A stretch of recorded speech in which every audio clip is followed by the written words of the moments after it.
हरियाणा चौपाल में आपका स्वागत है और मैं हूं आपके साथ लोकेश लकी जगबानी। मुख्यमंत्री मनोहर लाल ने घोषणा करते हुए कहा कि श्री गुरु तेग बहादुर जी के 400वें प्रकाश पर्व के उपलक्ष्य में 3 अप्रैल 2022 को पानीपत में एक राज्य स्तरीय समारोह आयोजित किया जाएगा। इस एक दिवसीय कार्यक्रम में पानीपत में दरबार साहिब की प्रतिकृति स्थापित की जाएगी। मुख्यमंत्री ने श्री गुरु तेग बहादुर जी के 400वें प्रकाश पर्व के उपलक्ष्य में कुरुक्षेत्र विश्वविद्यालय में श्री गुरु तेग बहादुर जी के नाम पर एक पीठ स्थापित करने की घोषणा की। मुख्यमंत्री मनोहर लाल ने कहा कि हरियाणा का न केवल श्री गुरु तेग बहादुर जी के साथ बल्कि 10 सिख गुरुओं के साथ एक विशेष नाता रहा है, क्योंकि उनमें से अधिकांश ने कुरुक्षेत्र और लोहागढ़ में अपनी यात्रा की है, जो कभी सिख राज्य की राजधानी थी। राज्य के युवाओं को दुनिया के सबसे महान मानवतावादी सिख गुरुओं के जीवन से समर्पण और बलिदान की भावना सीखने की आवश्यकता है।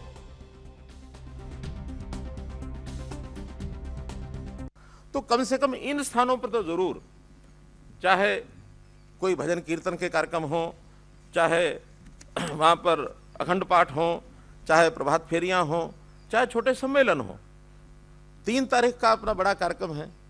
तो ये जो 22-23 दिन हैं, इन्हीं स्थानों पर अगर हम स्थानीय तौर पर कोई पहले से जो बनी हुई संस्थाएं हैं उनके द्वारा या अलग कोई छोटी समिति बना करके वहाँ कोई छोटे बड़े कार्यक्रम करेंगे तो इस बड़े कार्यक्रम का भी तैयारी के लिए भी वो बहुत उपयोगी होगा। इन स्थानों पर करें। यूनिवर्सिटीज़ के अंदर भी मेरा कहना है कि वहाँ भी व्याख्यान कराएं, वहाँ सेमिनार कराएं, अलग अलग उनकी विचारधारा को लेकर के और हम आगे बढ़ें। एक सुझाव आया है कि कुरुक्षेत्र विश्वविद्यालय में उनके गुरु तेग बहादुर जी के नाम से एक चेयर स्थापित की जाए, तो मैं इसकी घोषणा करता हूँ कि उनके नाम की एक चेयर स्थापित करेंगे हम कुरुक्षेत्र विश्वविद्यालय में।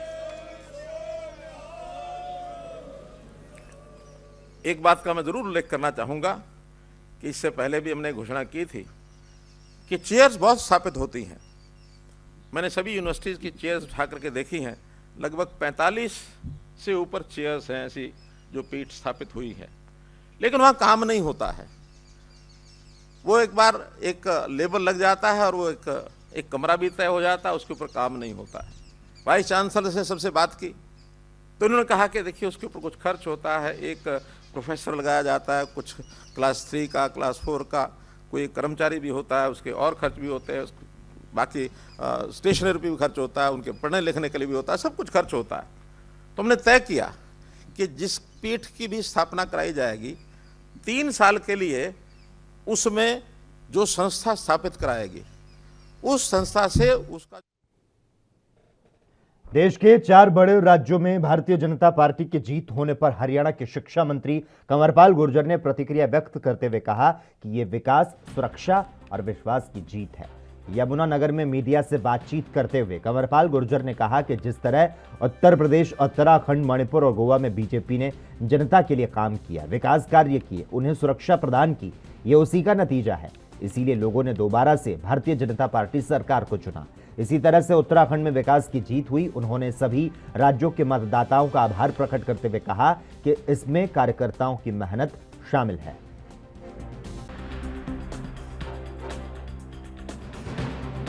अगर सारे लोग इकट्ठे करके भी इतनी वोट ले लेंगे, एक आदमी की जमानत बच रहे तो वो काफ़ी कुछ होगा इनके लिए।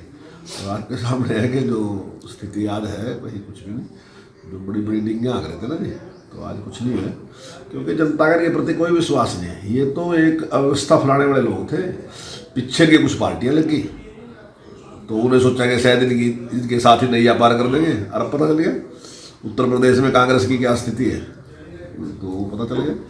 और कांग्रेस ने जो भी जैसा बोया वैसे ही पाया। मंत्री हार गए। देखिए पुष्कर सिंह धामी जी के नेतृत्व में हमें उस सफलता मिली है। मैं समझता हूँ कि बहुत ज़्यादा व्यस्त हूँ, क्योंकि जिस प्रकार से उन्होंने लड़ाई लड़ी पूरे प्रदेश में, तो शायद वो अपने आप टाइम नहीं दे सके, शायद ये भी कारण रहा होगा। लेकिन निश्चित तौर से उस जीत में बहुत बड़ा रोल पुष्कर सिंह धामी जी ने बहुत मेहनत की। हालांकि वैसे तो लीडरशिप का होता है, नरेंद्र मोदी जी का है, मोदी जी के नाम पे वोट मिलता है, उनसे प्रभावित होकर हमारा सहयोग करते हैं। लेकिन जो लीडरशिप थी पुष्कर धामी ने बहुत मेहनत की।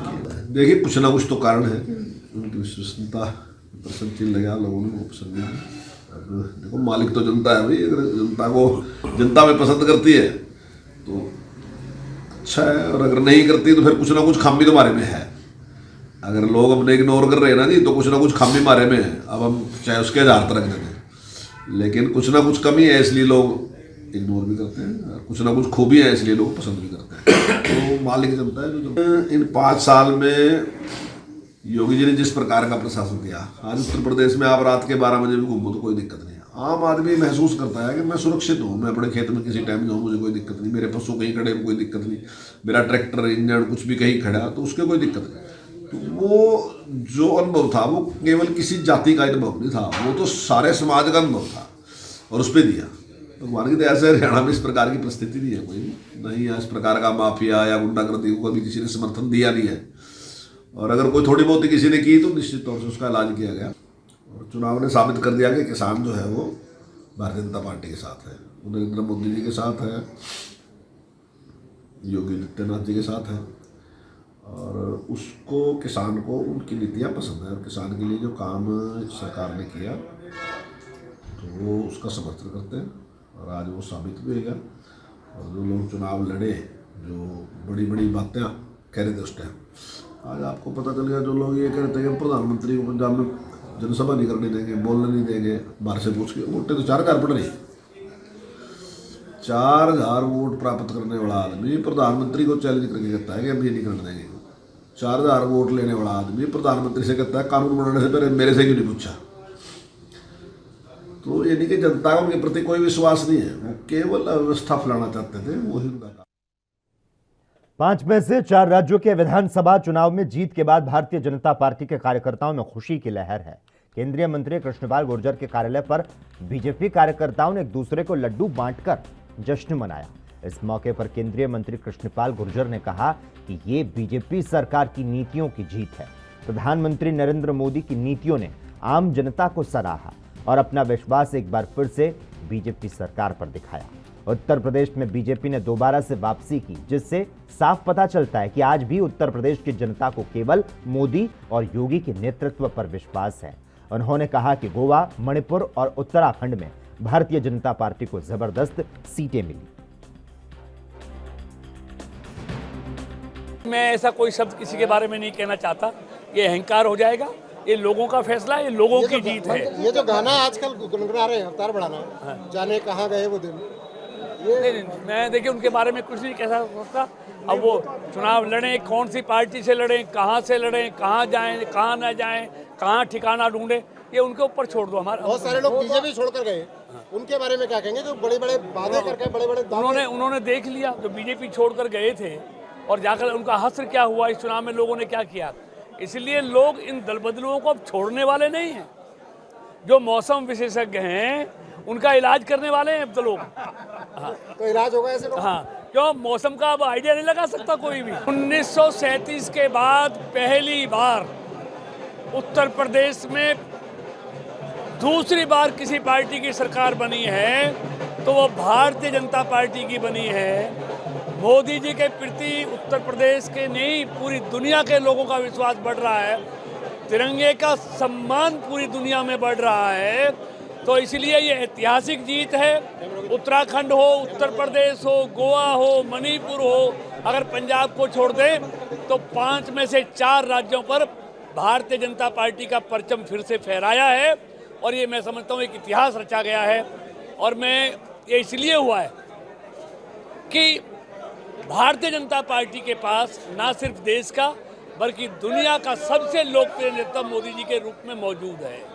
लेकिन चुनावों से पहले हम देख रहे थे कि लगातार विपक्ष प्रचार कर रहा था कि किसान आंदोलन बहुत बड़ा मुद्दा है, जाट बहुत बड़ा मुद्दा है, पश्चिमी यूपी बहुत बड़ा मुद्दा है, लेकिन सब कुछ दरकिनार हो गया। देखिए चरखी दादरी में कबड्डी एसोसिएशन द्वारा 3 दिवसीय नेशनल महिला कबड्डी प्रतियोगिता का आयोजन किया जा रहा है। शुभारंभ 10 मार्च को भाडड़ा विधायक नैना चौटाला ने किया था, जिसमें विशिष्ट अतिथि कृषि मंत्री जयप्रकाश दलाल पहुंचे। कृषि मंत्री जयप्रकाश दलाल ने अपने संबोधन में बताया कि खेलों को खेल की भावना से खेलना चाहिए और हमारे युवा बच्चों को पढ़ाई के साथ खेल में भी हिस्सा लेना चाहिए ताकि उनका अच्छा विकास हो सके। कृषि मंत्री जयप्रकाश दलाल ने हरियाणा सरकार द्वारा खेलों को बढ़ावा देने के लिए इनाम की घोषणा की है। जिसके तहत हमारे कई खिलाड़ियों को मेडल जीतने पर सम्मानित किया जा चुका है। आगे है और हरियाणा खिलाड़ियों की भूमि है, किसानों की भूमि है, सैनिकों की भूमि है।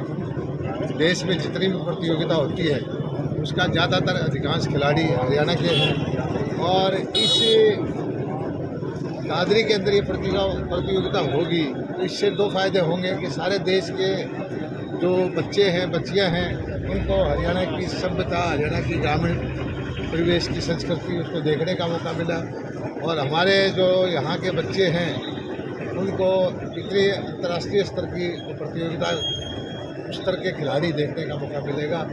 मैं हमारे कृष्णलाल जी पवार, हमारे पूर्व मंत्री का धन्यवाद देता हूँ कि उन्होंने हमारे शहर को ये मौका दिया। बहुत बहुत बधाई की। 5 राज्यों तो सबके लिए खुला ग्राउंड है, राजनीति में कोई कुछ करे, लेकिन देश के आम जन को आज मोदी जी की नीतियों पर, भाजपा की नीतियों पर मोहर लगाई है और दुनिया के सबसे पॉपुलर वो नेता हैं और जिस तरह से उत्तर प्रदेश, जिस तरह से गोवा, जिस तरह से और प्रदेशों में जो इतनी बार करके भाजपा की सरकार बनाई है, इससे प्रत्येक भारतीय जनता पार्टी के कार्यकर्ता का हौसला बढ़ा है और उनके अंदर और ज़्यादा ये भावना आई है कि जनता की सेवा करें। तो ये स्पेशल गिरदावरी के ऑर्डर मुख्यमंत्री जी ने दे दिए हैं और किसान की फसल खराब होगी उसका मुआवजा देंगे।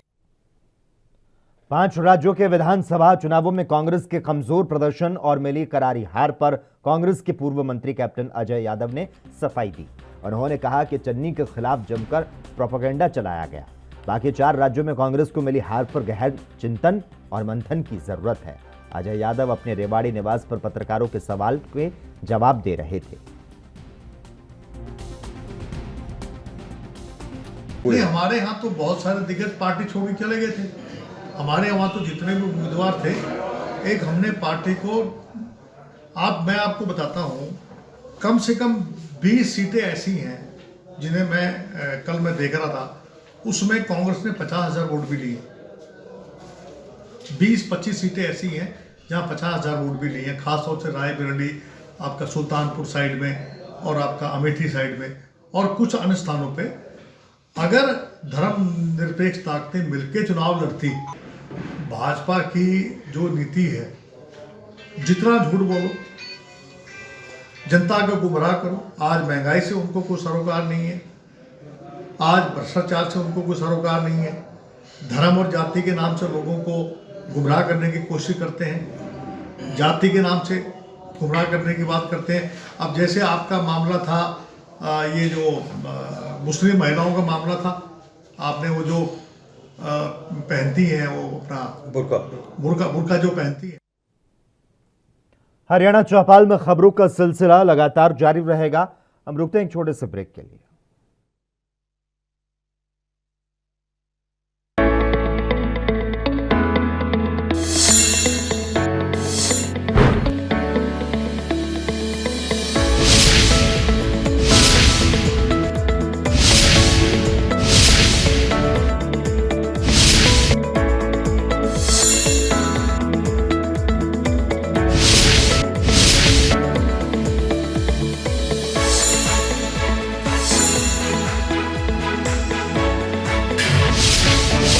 ब्रेक के बाद हरियाणा चौपाल में एक बार फिर से आपका स्वागत है। यूपी में मुख्यमंत्री योगी आदित्यनाथ के नेतृत्व में दोबारा भारी बहुमत पाने की खुशी में आज अंबाला में विश्व हिंदू परिषद बजरंग दल द्वारा भगवा विजय यात्रा निकाली गई। इस मौके पर सैकड़ों की संख्या में बाइक सवार कार्यकर्ता शहर के मुख्य बाजारों में गुजरी यात्रा में शामिल हुए। यात्रा में विश्व हिंदू परिषद बजरंग दल के कार्यकर्ताओं द्वारा फूल और रंगों के साथ होली खेली गई और जमकर नारेबाजी करते हुए नाचते नजर आए। विश्व हिंदू परिषद के पदाधिकारियों ने कहा कि यूपी में योगी की जीत की खुशी में भगवा विजय यात्रा निकाली गई। किस संस्था से हैं, क्या कुछ यात्रा निकाली? जी, हम विश्व हिंदू परिषद बजरंग दल से हैं और आज की हमारी विजय यात्रा है जो उत्तर प्रदेश में योगी सरकार की भगवा विजय के रूप में हम आज विजय यात्रा अपनी निकाल रहे हैं। यह यात्रा हम कोई राजनीतिक रूप से नहीं, बल्कि उत्तर प्रदेश में विकास के साथ साथ धार्मिक सौहार्द, हिंदू मुस्लिम दंगे जो 5 साल में एक भी दंगा नहीं हुआ है, बंद हो गए हैं, सभी आपस में मिलजुल कर रह रहे हैं, हम उसके उपलक्ष्य में निकाल रहे हैं। अयोध्या का मामला जो 500 वर्षों से लंबित पड़ा था, पिछली सरकारों ने जो राजनीतिक कारणों के कारण उसको लंबित रख रखा था, वो हमारे सभी मसले हल हो गए हैं। हम योगी सरकार का और मोदी सरकार का बहुत धन्यवाद करते हैं। अम्बाला भगवामय हो चुका है, हमारी यात्रा चल रही है और जगह जगह हजारों की संख्या में हमारा स्वागत हो रहा है। हम सभी का धन्यवाद करते हैं। भगवा क्रांति के लिए सभी का विश्व हिंदू परिषद बजरंग दल अम्बाला की ओर से बहुत बहुत धन्यवाद। जय श्री। आम आदमी पार्टी की जीत की खुशियां अम्बाला में हर जगह मनाई जा रही है और ऐसे में आम आदमी पार्टी के कार्यकर्ता से जब बात की गई तो उन्होंने बताया कि ये जीत एक पार्टी की नहीं बल्कि आम आदमी की है। आम आदमी पार्टी ने दिल्ली में जनता के हित के लिए काम किए, उसी प्रकार पंजाब की जनता ने आम आदमी पार्टी पर अपना विश्वास जताया और उनकी पार्टी को बहुमत से जिताया। तो साथ ही कहा कि पार्टी ऐसे ही आगे काम करती रहेगी और उनकी पार्टी हरियाणा में सभी लोगों की मांगों को पूरा करने की कोशिश करेगी। आम आदमी पार्टी ने दिल्ली में जनता के हित के लिए बहुत काम किए, जनता को काम करके दिखाए, पूरा देश उन कामों को देख रहा है। उसी तरीके से पंजाब की जनता ने आम आदमी पार्टी पर विश्वास जताया और पंजाब की जनता ने आम आदमी पार्टी का साथ दिया और आम आदमी पार्टी को बहुमत से जिताया। सर, हरियाणा के अंदर किस तरह से रणनीति रहेगी आम आदमी पार्टी की? देखिए, जिस तरीके से आम आदमी पार्टी दिल्ली में काम अच्छे कर रही है, पंजाब में जनता ने इन्हीं चीज़ों को देखकर हमें साथ दिया है, हमें वोट दिया है। आगे भी आम आदमी पार्टी पंजाब में बहुत अच्छे काम करती रहेगी और हरियाणा में भी जनता हमारा साथ देती है, तो हरियाणा में भी जनता को हम सभी काम बहुत अच्छे से करके देंगे। हमारा ध्येय रहता है शिक्षा और स्वास्थ्य। यदि शिक्षा और स्वास्थ्य अच्छा होगा तो किसी भी व्यक्ति को, किसी भी आम नागरिक को किसी भी तरह की कोई परेशानी नहीं होगी। इसीलिए जनता से अपील करते हैं कि जिस तरीके से जनता ने पंजाब में आम आदमी पार्टी पे भरोसा किया, आम आदमी पार्टी को वोट दिया, उसी वहीं अपना पदभार संभालने के बाद पहली बार रोहतक रेंज की आईजी ममता सिंह झज्जर पहुंची और जिले में क्राइम को रोकने के लिए यहां के अधिकारियों की बैठक ली। बैठक में आईजी ममता सिंह ने अधिकारियों को कानून व्यवस्था बनाए रखने के निर्देश दिए। हालांकि आईजी ममता सिंह जिला पुलिस की कार्यशैली को लेकर काफी खुश नजर आई। मीटिंग से पहले आईजी ममता सिंह ने झज्जर पुलिस कर्मियों की सुविधा के लिए खोली गई सेंट्रल कैंटीन का शुभारंभ किया। जवानों की आवासीय सुविधा को मद्देनजर रखते हुए विशेष रूप से बनाए गए रिहायशी क्वार्टरों का उद्घाटन किया, तो वहीं थाना सदर बहादुरगढ़ में नवनिर्मित आवासीय परिसर का भी उद्घाटन किया।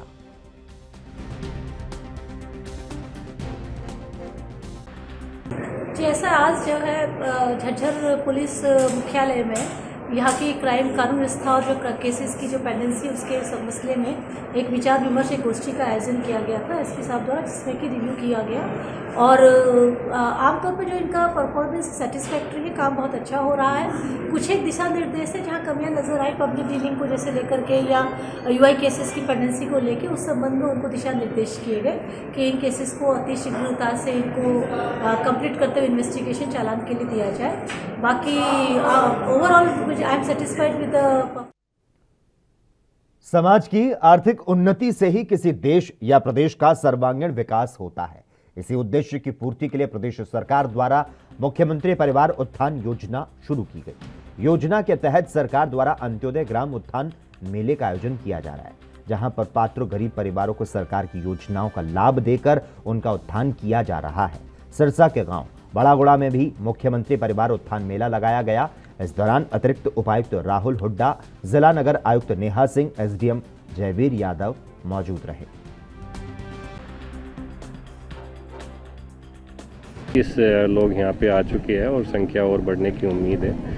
उन सभी को हम यहाँ पे बता रहे हैं कि इन जो पर्टिकुलर स्कीम चल रही है और जिनके लिए वो एलिजिबल हो सकते हैं, उनके इंटरेस्ट के हिसाब से ही बता रहे हैं। तो उन चीज़ों का कर रहे हैं। हमने यहाँ पे प्रोविज़न किए है, अगर आप देखें तो हमने यहाँ पे कंप्यूटर स्कैनर सारे लगा रखे हैं, किसी को फोटो स्टेट है तो वो भी कर सकते हैं। और आज के आज में ही हम उनके जितने भी डॉक्यूमेंट हमें चाहिए होते हैं आज ही ले लेंगे, उनको दोबारा ऑफिस में किसी डॉक्यूमेंट में सभी बैंकों के कर्मचारी और बैंक के अधिकारी आए हुए हैं और उन बैंकों के माध्यम से जो ज़रूरतमंद है, जिसको लोन चाहिए, चाहे वो डेयरी फार्मिंग का है, चाहे फिश फार्मिंग का है या किसी और प्रकार से जो नौजवान बेरोजगार हैं उनके कल्याण के लिए, उनके उत्थान के लिए भी ये इस प्रकार की योजनाएं सरकार द्वारा चलाई जा रही है। हमारे फ़ोन पर मैसेज आया था और उसका हम लाभ उठाने के लिए आए हैं और हम लोगों ने और किसी को भी बोला है कि अगर वो कोई फॉर्म भरना चाहे तो यहाँ आकर भर सकता है, ताकि गरीब लोगों का भी भला हो और ज़्यादा से ज़्यादा हमारे देश का भी विकास। बहादुरगढ़ में कला प्रेमियों के लिए एक आर्ट एंड क्राफ्ट मेला सजा हुआ है। इस आर्ट एंड क्राफ्ट एग्जीबिशन में देश भर के 11 नेशनल अवार्ड विजेता शिल्पकार और 7 स्टेट अवार्ड विजेता कलाकारों समेत करीब 40 शिल्पकार अपनी हस्तकला के नमूने पेश कर रहे हैं। बहादुरगढ़ की देवकर्ण धर्मशाला में 7वीं बार देश भर के शिल्पियों की कला का प्रदर्शन किया जा रहा है। नए कलाकारों को प्रोत्साहन देने के लिए आर्ट एंड क्राफ्ट अवेयरनेस और प्रदर्शनी का आयोजन प्राचीन कारीगर एसोसिएशन कर रही है। इसमें उनका साथ नाबार्ड और rural and urban development association कर रही है।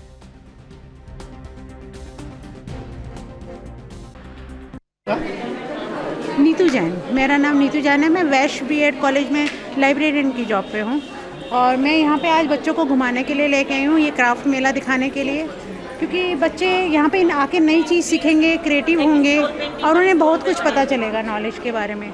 बच्चे बहुत एक्साइटेड हैं यहाँ पे आके और काफ़ी सामान उनको पसंद भी आ रहा है यहाँ पे। यानी कि हमें अपनी कल्चर से हमें कुछ जैसे हम अपनी बिजी लाइफ में इतना नहीं पता चलता है, यहाँ पे आके पता चल रहा है आर्ट्स का, कितनी सुंदर आर्ट्स वगैरह का रखी है और बहुत अच्छा क्राफ्ट है यहाँ पे सब। सर ये जैसे ये अभी ये कौन सी वाली है आपकी, बहुत अच्छा है यहाँ पे। ये गत्ते पे जो कारीगरी है विद घड़ी बना रखी है, वॉल वॉक बहुत सुंदर बना हुआ है आपका। ये जूतों का भी बहुत अच्छा है और ऊन से बनी हुई ये बहुत अच्छी हैं आपकी सजावटी डोर की। Thank you. प्रतिभा कुंडू। प्रतिभा जी, यहाँ देखने आए हैं, कहाँ से आए हो और कैसा लग रहा है आपको? हम वैश्य कॉलेज से आए हैं, मैं मुंडका रहती हूँ और हम यहाँ आए हैं क्राफ्ट्स फेयर में। बहुत अच्छा लग रहा है, बहुत सारी यूनिक चीज़ें हैं यहाँ लकड़ी का और अपने हरियाणा के कल्चर को देख के बड़ा अच्छा लग रहा है। लकड़ी के ईयरिंग्स मैंने पहली बार देखे हैं ऐसे, मतलब, और लकड़ी के नेकलेस भी हैं जो बहुत सुंदर लगे मुझे। हाँ जी, ज़रूर लगने चाहिए, बड़े स्केल में लगने चाहिए अभी। और इसी के साथ ही हरियाणा चौपाल में बस इतना ही। तमाम अहम खबरों के लिए लगातार आप देखते रहिए ANP न्यूज़।